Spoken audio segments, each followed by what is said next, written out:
at 5:06 p.m.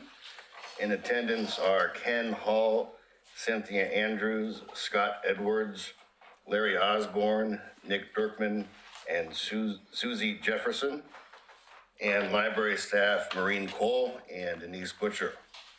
And we would like to give a welcome to our very newest member, Susie Jefferson. Welcome.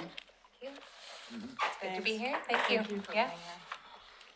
All right, our next item is approval of the minutes from last month. You should have received those minutes last week.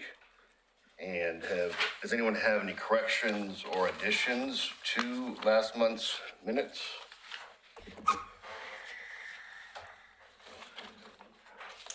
Move acceptance.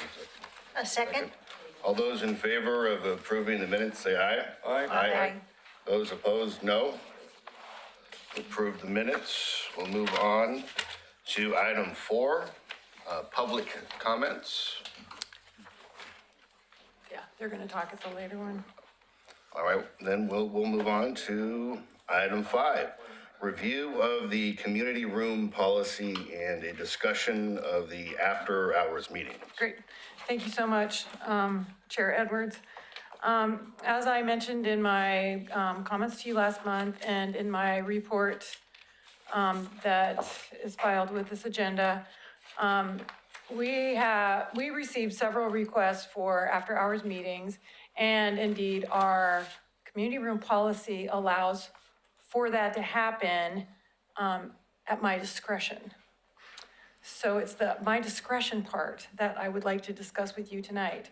What we've been doing is, since Denise and I are the two managers on the staff and we have the most flexible hours, we are the resource and basically the only resource for handling these after-hour meetings without disrupting the entire schedule. So we typically kind of look at our calendar and see if we can absorb them. And at some point, McLaughlin Neighborhood Association asked us if they could have some meetings there, and it kind of turned into a regular thing, which was fine. But then Kadima lost their regular place, which is at the police department. And they asked us and we said no. And looking back on that, of course, that was completely unfair, and I apologize for that decision. So I just want you to know that was like, I did not handle that well. It happens. I really apologize for that. But, you know, we were trying to decide, well, so how do we make these decisions when basically we have a limited resource, and at this point in time, we don't feel comfortable letting people reserve the rooms and be there on their own, although that is a future goal, and indeed the library was designed that way. We just have discovered that it's not really working that way, and we're not quite ready for it. But I think there could be some alterations in the future that would allow for that, but that's gonna be a few months out. So what we have done in the meantime is both of these neighborhood associations have their meetings scheduled in the library until the end of the 2019, which is really only like 3 more meetings apiece. It's not like this huge burden or anything. However, of course, hopefully they haven't called their friends at other neighborhood associations and suggested that those guys come down, because that's just it. It's just a resource issue is basically what it is, until such time, as I said, we can figure out this access that they might be able to do it on their own. So I feel pretty comfortable of where we are until the end of the year. And we can start looking into the adaptation for the room. But in the meantime, you know, we get several requests for after-hours meetings. And staff could use some guidance in how to handle this when the policy is written at my discretion. Right now, my discretion is the availability of a resource, you know? So as you know, like Denise closes several nights a week. I have many meetings several nights a week. So it's just kind of, the neighborhood associations don't create a huge burden at any one time, but it adds up over time with other meetings. So that's what we're trying to weigh, all those things, and be fair, which didn't happen, and we don't want to go through that again. So, you know, I'm tempted to just say, other than these meetings, like, let's not accept any other requests until we get this access issue figured out. Unless it's like a city department or something, and those people can come in on their own, that's a little different.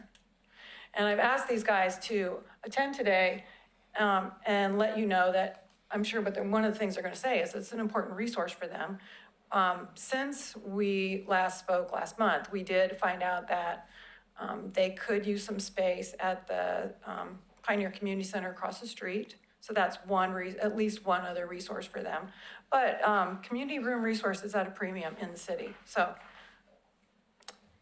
that's where I am. You might want to hear from them. You might want to ask questions of me. I don't know, but that's where we are right now. All right, how about we do both? Yep, And sounds great. invite now the neighborhood association members who'd like to speak to come forward and identify yourself, and then if you have a statement, that'd be great. You can raise that chair up so you're not sitting down so low. They tell me that every meeting. Okay, well, then my feet don't touch the floor. You're like kind of like that. So anyway, good evening. Anyway, I'm Denise McGriff, and I am the vice chair of the McLaughlin Neighborhood Association, and I'm going to give you a little bit of history. So you are all aware of the history of the library being there and then moving up to the hilltop. So from the time that the McLaughlin Neighborhood Association reconstituted itself in 1996 with charters, so the city reauthorized us. We had been meeting on a regular basis before 96, and one of our meeting locations for our general meetings had been the library. We had met there on many occasions, so this precedes Maureen, going back to actually the time that I was city staff. And I started at the city in '88, and we had planning meetings there with the McLaughlin neighborhood during the time I was staff. After I left and we became reconstituted again, so when the library left and moved up the hill, we found a temporary alternate location. When the library came back, one of the things that we had talked about was going back to our regular every other month meeting. So we had been meeting at the libraries for, well, how long ago is 1996? Quite a while. 13 years. 13 No, years. 23 years. 23 years. Yeah. We have, in addition to Maureen, we've had a couple of people who volunteered to be there after hours, but we've had a strict policy. We're in, we're out, we clean the room up, we do all that. And I want to comment, they are very good about leaving on time. Thank you, Denise. You're welcome. Well, we have Cameron to thank for that now. So during the time that I was chair of the McLaughlin neighborhood, we continued to meet there. We made arrangements with staff for the schedule so that we knew when we were able to meet. So it's not a deep, dark secret, or, I mean, everybody knew about it. Everybody that needs to know, and it was on the city's CIC list of where we were meeting. We certainly appreciate it. Now, a little history about the construction. One of the things that was recommended during the process of the expansion of the library is that we have a meeting room, for during the day and occasionally at evening. And the theory was that those gates were going to work the way that they were supposed to work. So all you had to do was you'd have access to the bathroom and access to the room, and then you could check out a key and lock yourself out, and then you wouldn't have the library. But as we know, technology does not always work the way we think it is going to work, and so to date, it has not worked the way that we had envisioned it. So that has been unfortunate, but I know that Maureen has some ideas about how to rectify that, and I've actually even talked to Sid Scott at the architecture firm about, okay, why is this not working? And Yeah, they're still puzzling it. it's the sliding doors we don't trust. Yeah. It's not the gate door, it's No, the. yeah.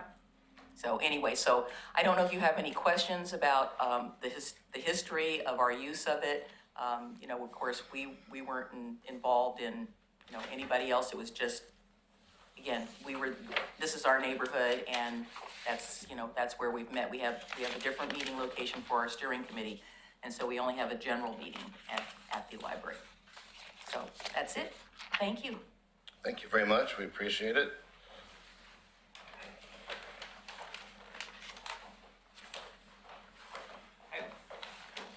Just state your name, and then you can. I'm give Ken a statement. Basinger. I am the chair of the Kadima Neighborhood Association. And I'm Linda Basinger, and I'm the past chair of the Kadima Neighborhood Association. Welcome. Okay. First, I want to say that, gee, I have no, thanks for the apology, but it wasn't necessary. I've you know. been very happy with the treatment we've Thanks, received Ken. up there. In my years of association with the Kadima Neighborhood Association, we have met at no fewer than 8 different locations. We're homeless, and we really need a place where we can have our meetings and count on it for perpetuity. We have 5 meetings a year, and they're 2 hours long, so that's 10 hours for a budget. I know money's tight everywhere, but we would appreciate being there. If you need a volunteer to do something, we could volunteer, possibly one long stretch, because you'd have to train us for every 2 hours or something. But we'd be more than happy to volunteer. We have looked into the Pioneer Community Center. Yes. That does not work with the days that they have available to our bylaws. We would have to rewrite our bylaws for Kadima to do that. Several years ago, we redid our bylaws in Kadima, and it was a huge, big boo-ha. I mean, you can't believe the trauma you'd have over bylaws, but we had them. We had been meeting in the police station, and the last meetings we had there, I called the officers as we're out. Lock the door, I checked the bathrooms, no one had snuck in, we were all done. But I'm calling a police officer who's on duty to come up and do the final things they need to do to lock up the center. So we really would like a solid place. Every time we change, it seems like we lose members because, oh, we're here, now we're there. We're in a very small neighborhood. We only have 200 communities. We probably have maybe 30 people to come to our meetings. Kadima does have a large turnout. We really do. So anyway, we would like 10 hours of your time if we could in the evenings. That's what we would like. Thank you. Are there any questions? What day of the week and what time are your meetings usually? Thursdays at 7 Thursdays at 7? in months that have fewer than 31 days. And we're at 9 here too. We're on the clock. We're done. So we start on time. Don't bring food with us. There's nothing to clean up. We just have our papers we'll take with us, and we go and, lock the doors or assist whoever needs to help us lock the doors. But we really would appreciate using the library again. The other neighborhoods have places. They all have churches. They have senior citizen places. We have our steering committees at different places as well. Would be our regular meetings that we would have here. Okay. The only place we have in Kadima is a couple of breweries. That seems inappropriate because our bylaws allow 18-year-olds to come and vote, and then we're dragging them to a place that they, Right. okay? So that's our options, okay? Thank you. Well, thank you very much. We really appreciate all of you coming out. Did anyone else want to come up? Anyone?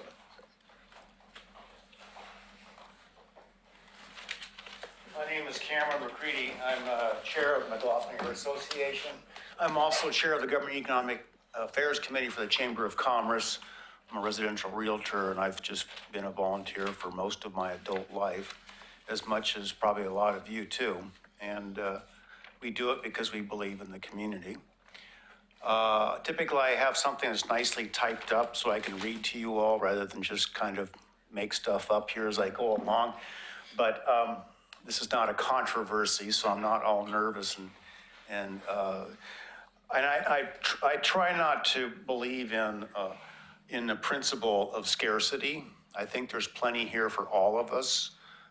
Community is important. We have about, I think, 1,300 people on our mailing list. It's a very large association. Oftentimes, we have a fairly controversial issue, and that brings out a lot of neighbors. But we always end on time, as long as I'm chair. But I think the issue here is, as we were following the process of designing and building the library, we were told that there would be a community room for us to meet at. And of course, the issue's been stated that the doors just aren't working right. That needs to be fixed. And in the meantime, we would like to just continue to to be able to use the facility, and hopefully when the doors are fixed, it'll resolve the problem.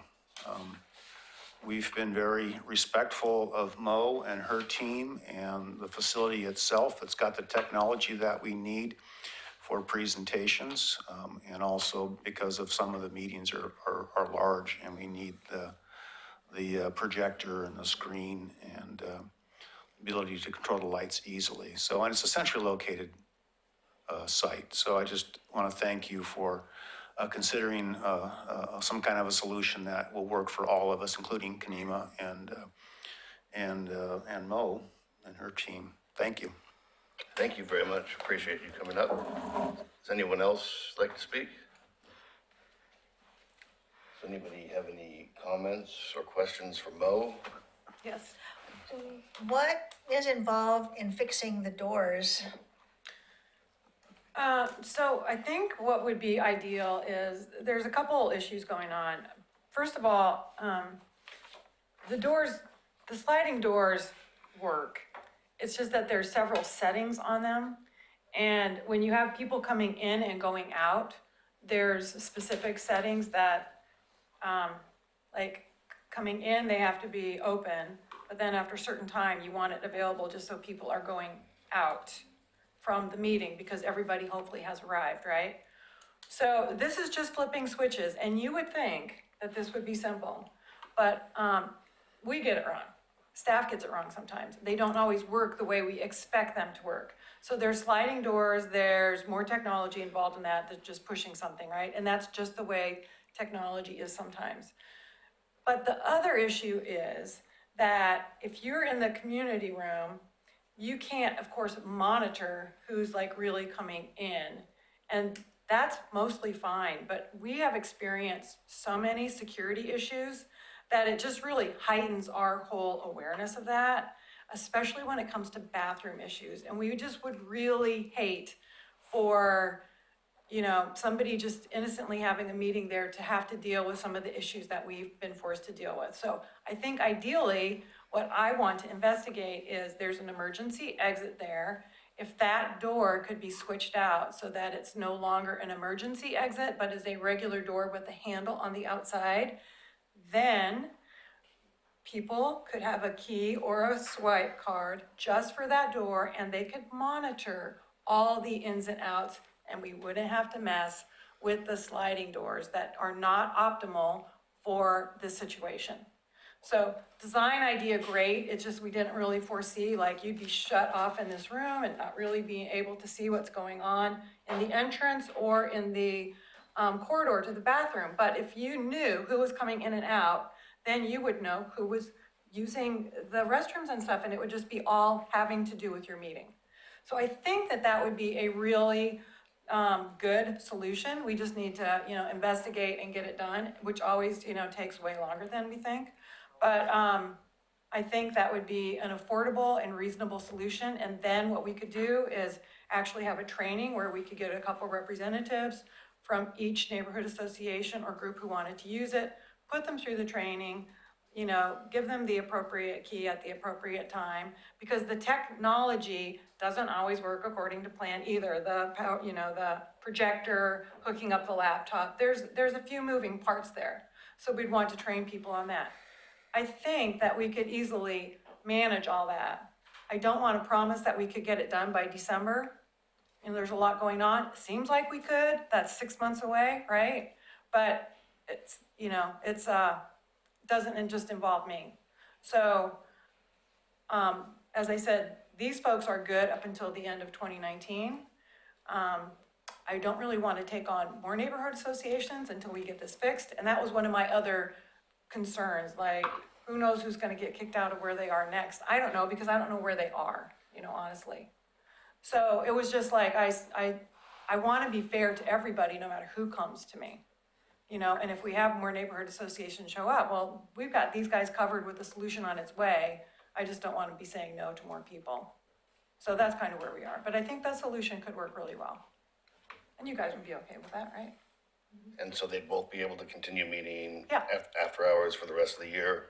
Yeah, they're set They're set, right now. okay. They're set. Good. They're on the calendar. times are on my calendar, Denise's calendar, whatever. We've got it all worked out to the end of the year. But nothing else after hours until we can get this all sorted out. Because I mean, there's other questions as well about hours and things like that. Right, I mean, the only things that we have approved for after hours right now would be like a library program, a city program. Do we have Mark Meeks approved for something? No, not at this point in time. He's really been, Mark Meeks, the representative, he's really been like the only other kind of thing that we've, because we consider ourselves like town hall kind of place where people can come and, yeah. So I mean, but yeah, that's the other kind of question that we get for after hours.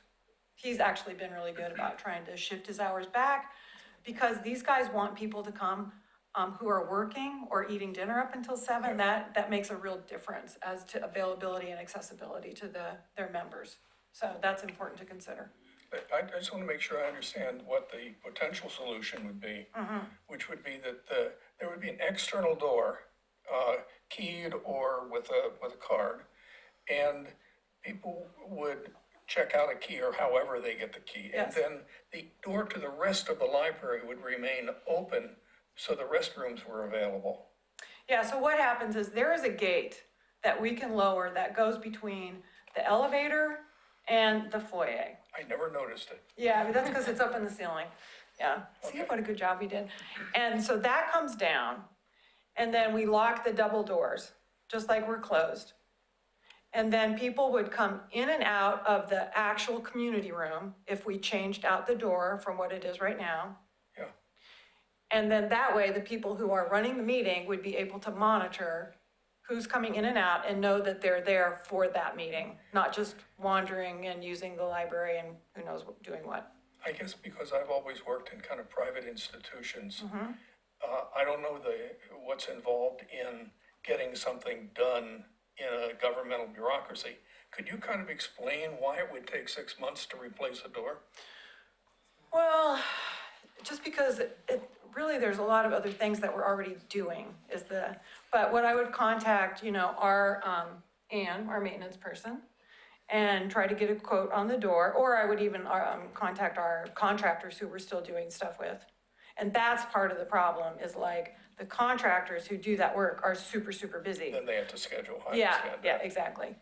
But I mean, we have money set aside for these kinds of things that we could, unless it's like $1 gazillion, then we don't. But, we have small contingency funds that we could dip into for this. And it's just a matter of, getting that all scheduled, making sure that this is a permitted use for, it's an emergency exit right now. So I have to check that out. It seems like a great solution to me, but right? Yeah, exactly. So there's a couple things to check. Well, I just, personally, I would urge you to put this on a higher level of priority, as high a level of priority as you can. Well, they're set for the rest of the year. Well, but 6 months is a long time, and if you don't start soon, Yeah. You're in December, and then everybody takes time off for Christmas, and Well, then it would be the next director, remember? I'm just kidding. I'm just kidding. I've used that line, I understand it. So Mo, is there anything that we can do to help you in terms of your discretionary use of the room?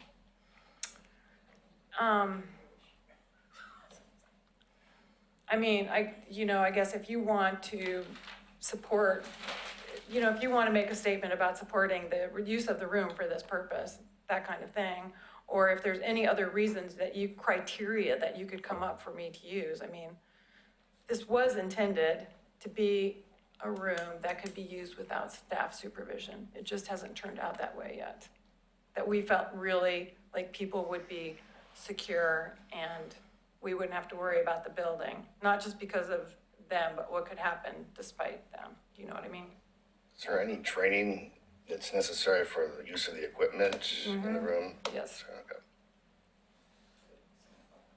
Can you So- imagine letting anyone else use the room other than these two neighborhoods right now? I mean, you might get other requests, so, I mean, Well- I understand other neighborhoods. Right, do, I but think if- How about other requests? Oh, I think there would be a lot of requests. I think if it's the kind of thing where a key could be checked out for it and people could do it on their own, we might see lots of requests. And we might train quite a few different groups. but they would have to receive this training first, and then if they abused that or weren't able to follow the training, then we could say, sorry, no, and for the future, then we'd have reason to say no. You see what I mean? Right. Yeah. So you'll bring this policy back with the changes once we, that we can actually do something? Yeah, the policy, I don't think needs to change until we change the actual room. Okay. Yeah, the door. Okay, so I don't think there's really something we can vote on. I mean, I think what you've said is perfect. As long as the two neighborhood associations are taken care of for the rest of the year, and then we can work on this in the next 6 or so months and make sure we get a good conclusion, so everyone in the neighborhood can use this and we can get all these liability issues worked out. and That's safety another thing issues. we're gonna have to just work on worked out. that, double check with our city attorney. So, and what I promise I'll do is I will, put this on fast track as fast as possible, and, I will stay in touch with the neighborhood representatives. Does anybody on here have anything else to add? In the interim, I realize it's not convenient for you or Denise to have to stay. You know, I do understand the security. Is it possible to train a volunteer to relieve you of those responsibilities? So, I mean, it is, but you know, it's not a control thing, we just feel better if it's staff, you know, who's used to more, of these strange things happening, like, cause they kinda happen out of the blue and, it's, when you're used to those things happening and at least you're around the library all the time and know what can happen, then it just feels better that way. Any other comments? Any You other guys comments okay from the with that? public? We've been okay. Oh, I know you're okay.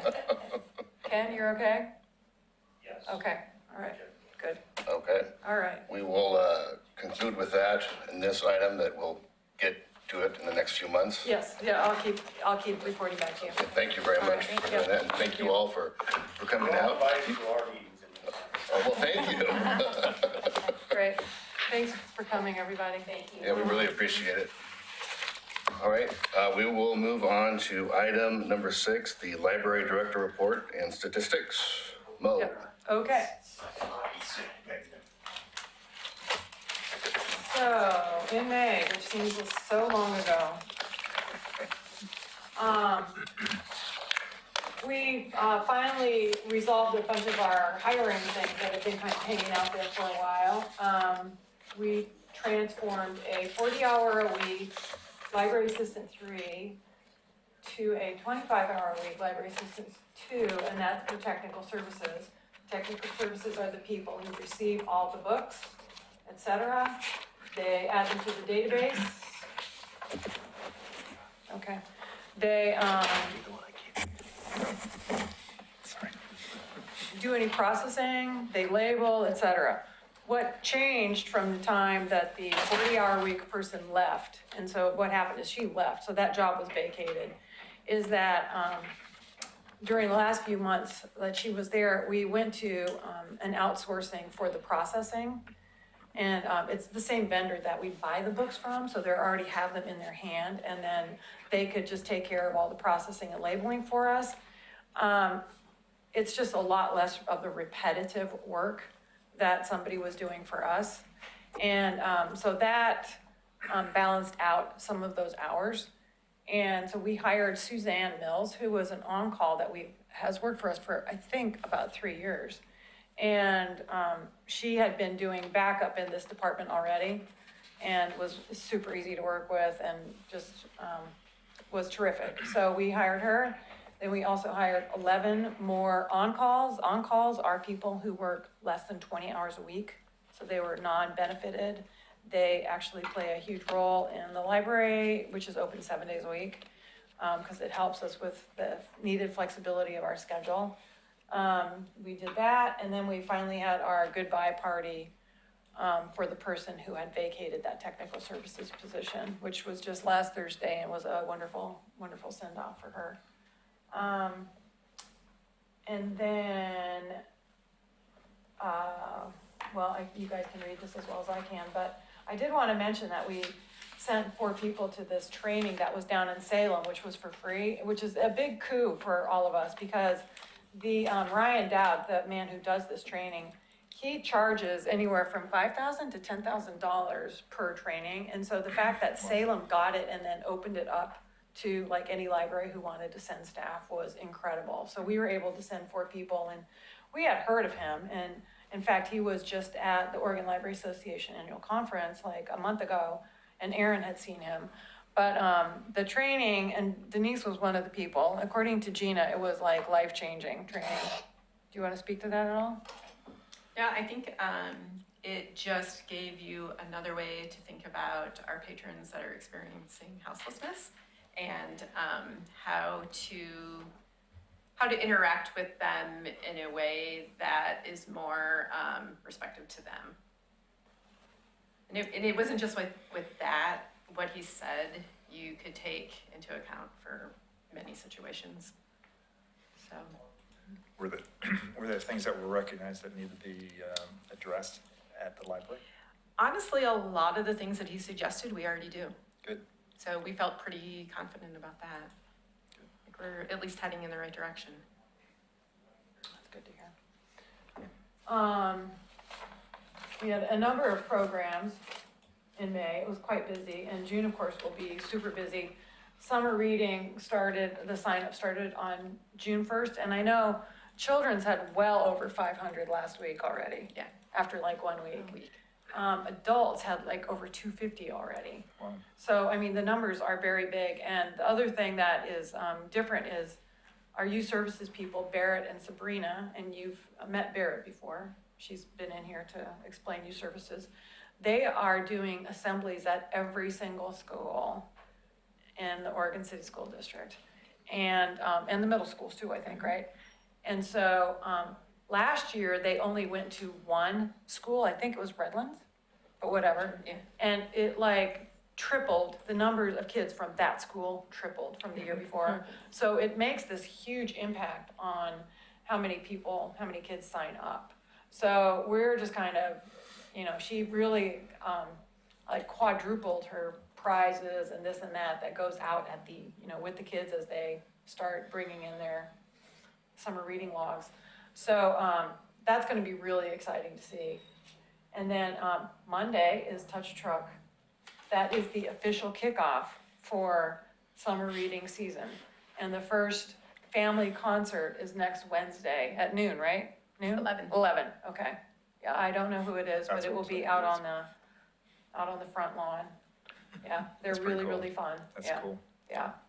It's also nice for, a lot of adults attend, and I think a lot of people who don't like to go to the concerts in the park that has just gotten like so ginormously big, just for some people, that's a little too crazy. I think a lot of people like this. Of course, it is at a kid-friendly time of day, not necessarily an adult-friendly time of day, so, you know, there's that. In other news, I am on the architect selection committee for the Oak Lodge and Gladstone libraries, which is part of actually a bigger picture that includes the Concord School. I don't know if you've read about the Concord School and what they're trying to do with it and everything, but it's just a fascinating, multi-pronged project that I am so glad to be on the architect selection committee and not on the project. So that was super fun. And I got to help with a library director recruitment to the one in Newburgh. And the person I chose was the successful candidate, because I have such good taste in candidates. But that was really fun too, and I thought great experience for what we'll be going into down the road here. So with that in mind, one of our meetings in the future, I want to discuss a little bit about what you want to see in a future library director. Because that was one of the things that they did. The library director kind of created a list, and I'm working on that, of like what she expected to see as projects, issues, et cetera, coming for the new library director. And then using that and just kind of what everybody knew about the library and the previous director and all that, they kind of put together a wish list of like attributes in the new director. So that was like very helpful going into the interview process as well, kind of with some things in mind. Of course, you know, you get the applicants that you get, but I've been recruiting excellent people for you, so. So any questions? The statistics all look really good. We're, about 3,000 in our door count up from last year at the same time, so. Is that our best number on the holds in terms of the net amount? Oh, you know what, I think it is. It looks. Yeah, it looks I really was- small, doesn't it? Yeah, okay. Yeah. I mean, I I think was it, trying to remember back because we had another month that was good. that but I was think it really low, yeah. But I think it was, we broke the 4,000 barrier or something at that point. So I was thinking that it was, Yeah. this might be the I lowest, think it might be the lowest, not by much, but you're right, yeah. which is really good. Yes, which is really good. Says a lot about our collection. Any questions about all that?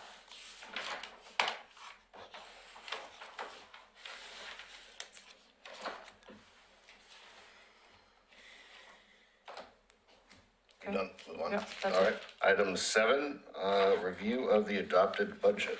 All right, so what I gave you guys was the actual just, pages out of the budget document that the, city commissioners and the, budget committee reviewed and approved.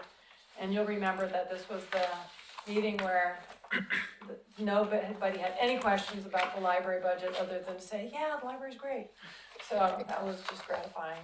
But, I did want to point out in here, it's kind of a very, like the way I look at a budget and this document, it's, it's not exactly the way we operate. Library expenditures is probably like the thing that makes the most sense to us, but even then, like, these balances at the total library, at the bottom of the expenditures, they're just ginormous. And what I wanted to explain is that, there's these contingency funds that, they're huge.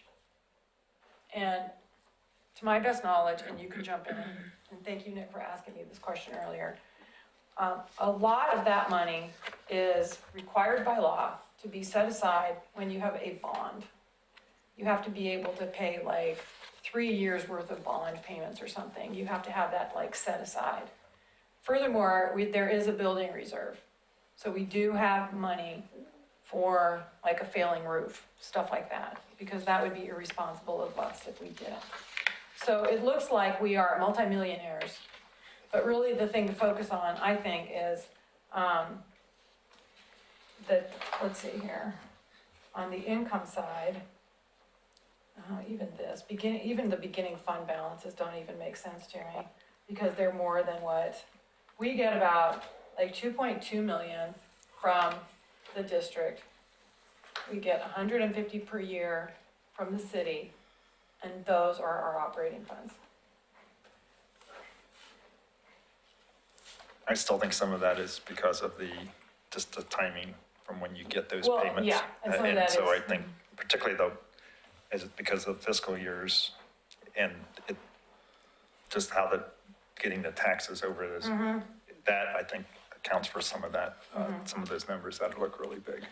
Right, so, when the district started way back in July of 2009, they had to like start collecting that money before they could distribute it. And, part of that time, like the city floated us money in order to just cover expenses. And I think a lot of what you see there is like money that's just like out there ahead in order to cover expenses for the next, tax lump to come in. And it's always behind a little bit, right? So we get like 2 distributions a year. One of them is like very, very big, almost the full amount. And then the next one is like a couple $100,000. So, which is still a lot of money, but you know what I mean? It gets distributed like that. So they can't distribute it until they hold it in their hand. What we have prior to that is just an estimate, which has always turned out to be very accurate, which is great. And it's always going up every year, which is even better, to at least cover the cost of, you know what I'm trying to say? Increased cost, Cost of living, yeah. or whatever. Yeah. So there's like all this money in flux that gets reported, but it's not available for us to like create new budget items out of anyway. And then what happens with personnel, basically with personnel, the finance department just hands it to us and says, this is what your personnel costs are. And so then we get to look at all the, non-personnel things. Materials and services is basically where we get to make decisions. And of course, we get to decide on like what personnel we have and stuff, you know, but those costs are what those costs are. So is that a mucky enough explanation of what goes on here? That was good. Denise keeps me in line, she works with finance, do you have anything to add to that? No, not really. I Okay, think you covered it pretty well. Any questions or comments? It's helpful to know about the contingency piece. Well, we still get tripped up by that every time we look at it. We're like, how do we have so much money? yeah, because we We don't, don't. it's Right. not available to us, yeah. Okay, we'll move on to item 8, review of the Oregon Library Association standards for public libraries. Okay, so what I gave you was, remember a couple months ago I said, oh, so the state library is now tracking how we're doing on the Library Association standards, which is great, actually, that they're getting more involved in it and tracking. They're tracking our self-report. Yeah, yeah, exactly. So this is the report that I sent to them. And to be honest, I actually haven't reviewed it recently, so, So is this the one that we already reviewed once? well, we review this annually, but we haven't reviewed this specifically, no. But we reviewed one last year. Yeah, The same format, same, did we? Okay. Similar. I have a horrible memory, so, I think so. But Yeah. I'm pretty sure we did. yeah. okay, yeah. I would say that, we're doing pretty well, except that there's a bunch of surveys and assessments that we said we were gonna do, and we haven't done them yet. but they're in the strategic plan. Yeah, and that's the problem, because I said I was gonna do them, so. Well, that the means new we need to do strategic, them. they're in the new one. They're in the new one. The old one's passed. It's too late And to actually, worry about that one. it's actually in the city goals, the city commission goals, to get some of these done, because they really love the concept of us collecting information from the public and asking the public what they want.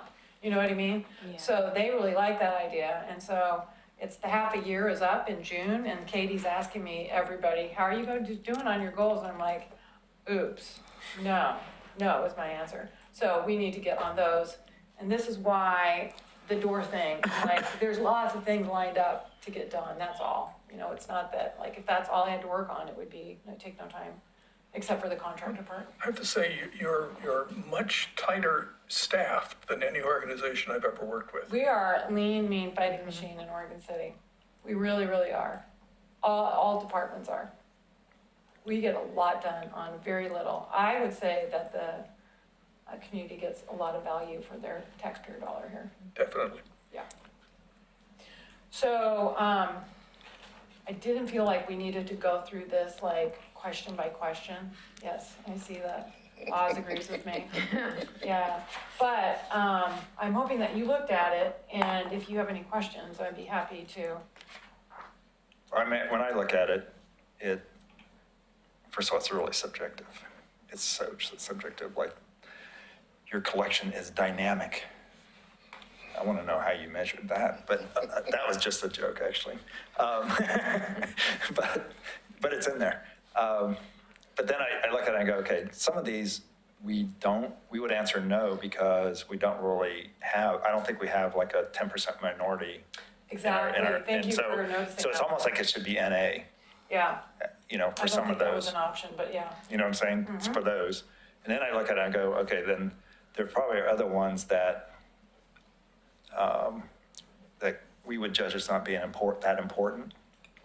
And we get to decide that as a community. Right. And then the ones that are no, that if we have them in a strategic plan, then, you know, I was trying to sort down the no's, you know, and what no's are important. Yes. And, you know, because there's, just to go through this document is, you know, I went through it earlier today, and I mean, I mean, I understand if you, as you go through it, it makes you think, first of all. Yes. As a library director and staff.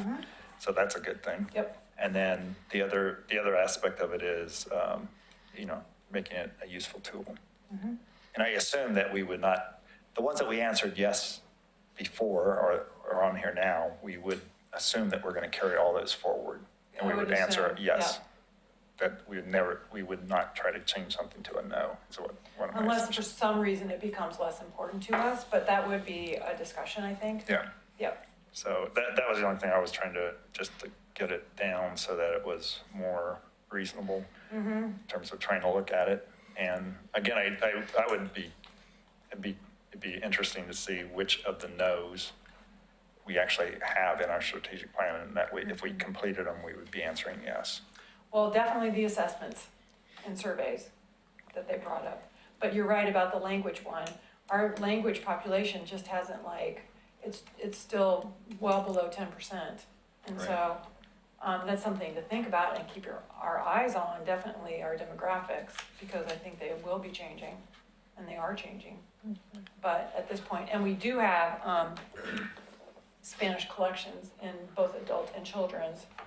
One thing we don't have are I don't think we have right now, are any Spanish speakers, which we don't feel great about, but that's just kind of how it's rolled out. So another question along those lines is, has it been an issue? No. You know what I'm saying? But the But thing I is am. about, the question about that is if somebody knew there was a Spanish speaker, would that encourage them to use the library more? You That's a know? good point. It's kind of like the lack of things doesn't necessarily mean it's all okay. Right. And that's where it's hard to get at that data, or find those answers. Sometimes you just have to try things. It's it would probably be a best practice to have people on staff who speak Spanish, you know what I mean? Regardless. And then you could kind of track how often that gets used perhaps, But then again, it's well, do you staff them at the right time when those And people in the right area, come yeah. in the right area, exactly. So there's a lot to it, but, so just the demographic is just one aspect of it, so. Yeah, I mean, I totally agree that it's not the downplay it at all, because Yeah. I totally agree, it's important. It's just trying to figure out, like you were saying, how do you address it, and what level, what could we change? What would, I hadn't thought about it from the angle that you were talking about. Yeah. That if we had it, would people come? Exactly. Exactly. And that's a good question. Yeah.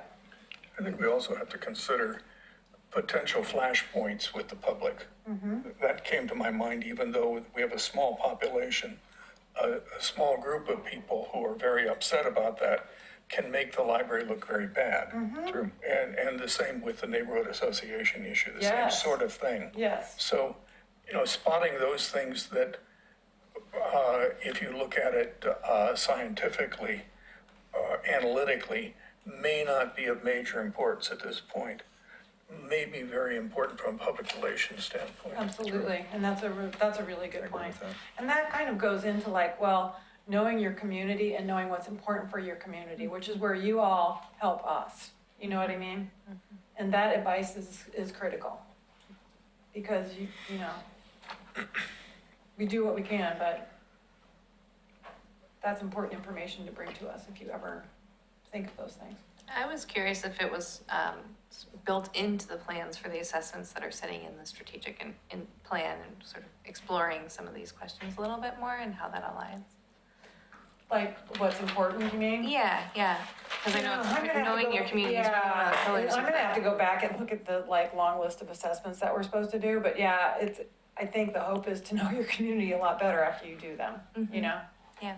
So, but you have to be really careful about what you ask, right? That's the trick with all these assessments and surveys, they're only as good a tool as what the questions in them.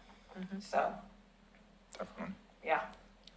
I was sort of surprised at the number of questions that related to the small business development, The college operates a small business development Right, center yes. and system that does a lot of those things, and so maybe just a little more publicity and partnership, would help the library address that without duplicating services that are already being paid for by taxpayers.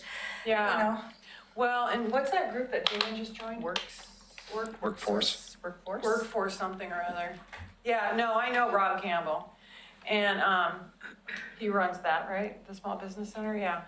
And I've been aware of those, and I know that our reference librarians are aware of those resources. So we definitely don't duplicate them, but I don't know that I think there is a place upstairs where we do have information from them, from that. And then Gina has joined this workforce group of a bunch of people like that are meeting and talking about lots of those issues. So she's trying to stay out on the forefront of that and know all the connections in town that can be made so that she can help direct people that happen to show up at the Right. library. Because yeah, we don't need to duplicate, but we do want to connect. Right, that's you what I know? was saying, I Yes. think, just in your long list of priorities, putting a little more, effort into that would allow you to answer those questions, yes, without really adding Gotcha. additional burden, Gotcha. cost, and duplication, Mm-hmm. to what's already happening in the community. Right, So, good point. Any other comments or questions? We'll move on to item number 9, communications. Nick, you are our representative to LDAC. Did you have a meeting? I thought I remember, we didn't have a meeting, did we? Can't remember either. You're at. Did you go you're asking me. to the meeting with the board of directors? I did, the county commissioners. Yeah. Yes. County Oh. commissioners. So I know what I know one thing that they changed, Go ahead. but do you want me to? Yep. In that document that we reviewed, was that whenever, like, last month or a month before? Month before, I With the- think. The big task force discussion and that document that we had to review. In there, it included that we would have elected officials being part of the work groups and part of the committees, and the county commissioners did not want them to be included. So that's the only change that I'm aware of that they made. Is that correct? Those were for the meetings that we were gonna discuss, the whole like district governance, funding and all that stuff. Those big meetings that Nick and I are gonna take a hit for the team on. Well, thank you, we appreciate it. And then actually, I'm on the budget committee too of the LDAC. I mean, I'm the library district, it's not really the LDAC. I'm on the library district budget committee, and we actually passed the budget for, You got me which for is basically a non-issue because it's all set up in the documentation and Yeah, it's just a formula. it's just a formula, but we had to do it. So I did that also. Thank you, Nick. Cynthia with the Library Foundation. yes, the primary topic of our last Library Foundation meeting was the Dolly Parton Imagination Library. And that is coming along. Some of us made a field trip down to the Wilsonville Library, who is a partner in the Dolly Parton Imagination Library project. And we had a list of questions that when we went down there, we pretty well got answered. They were very encouraging, very supportive, gave us a lot of free materials. And at the board meeting, the foundation board meeting, we are in general agreement to move forward with the concept, but we have a number of questions that have to be worked out over time. So I don't want to send the message that we're going to be jumping right into this, because we have some questions like, how will we sustain it financially? The foundation is going to work towards providing some startup funds. And who provides that leadership now to the project itself now in the future? Because you do really need a point person to kind of bird dog the initial steps, and after the application is received by the Dolly Parton Foundation, there really just does need to be some core leadership around that. How will we provide clerical support to register those families? What does the marketing plan for the project look like? What does fundraising look like? Those are all questions that need to be addressed over time. But we're committed to the concept. And I believe Maureen is going to be beginning the process of filling out the necessary initial paperwork here pretty soon. Yeah, potentially. Karen and I will be working on that. Yeah. Anything else about that project, In Wilsonville, how do they measure success? Is it, or do they, I mean, are they getting really good feedback in terms of what the impact is on the community? How does the Dolly Parton project measure its success in a community? No, Wilsonville has this program, the Dolly Parton program. Has it had a positive impact on the community, and how do they know that? I would say yes, that they feel it has a very positive impact on the community. Each partner defines its own service area. Okay, so the Wilsonville project decided that they were going to do it school by school within their school district. Okay, the question about what will our service area be was a topic of serious discussion. So within that service area, then you identify the number of children that are in your target audience, which are ages 0 to 5 before they enter kindergarten, and then you look at how many children are added to that project, how many go off the project because of aging out. So you have a kind of revolving door of statistics that show how many children, how many families that you're serving, how many books are you placing in the hands of kids in your community. So there is a way to measure your impact by sheer numbers. Right. And then there is anecdotal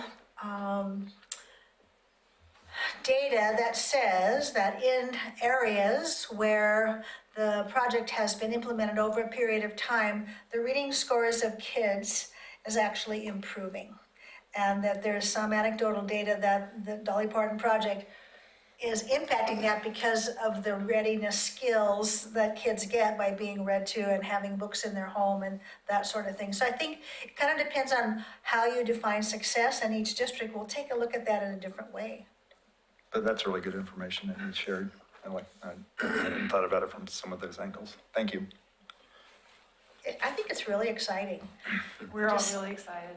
I think it will not be difficult to get interested partners and to get some fiscal commitments from those interested partners over time.